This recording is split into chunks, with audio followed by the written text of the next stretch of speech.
among them.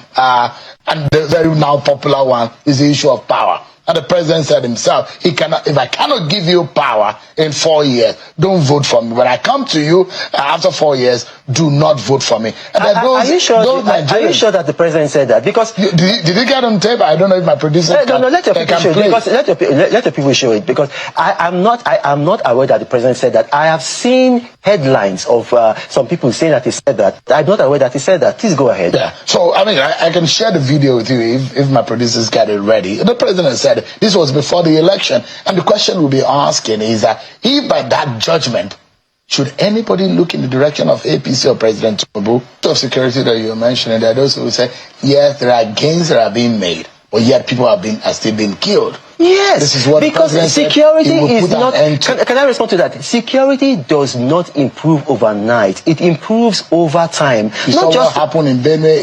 Yes, it improves over time. You know what? There was one incident in Katsina, in Sokoto. There was one incident in Benue, and there were several little incidents before that. But what was happening 10 years ago? Remember, on Christmas Day, there were multiple attacks, and then the president will ask the Inspector General of Police to go there. The Inspector General of Police would not even obey the president. The president went there and was weeping, and then he came back, and the same thing kept on happening and happening. We are not seeing that now. We are seeing that we are having effective security applications now. Things are getting better, but they are not going to get better overnight. It's going to get better over time, and it's going to take more than 3 years to resolve. Of course, obviously. Look, it can only take you one try to jump into a ditch, but to jump out of that ditch, it might take you 100 attempts. So let's go quickly to the issue of power. Okay.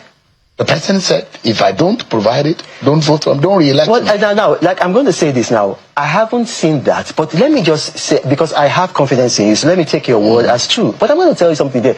When he said that maybe he was contesting, maybe he wasn't in government, so he didn't know what was in government. I was in government under President Jonathan. The Nigerian power industry or power sector has been privatized. So there is very little the president can do. The only part that has not been privatized, and it must be privatized if you go by the roadmap to power sector reforms, is the transmission.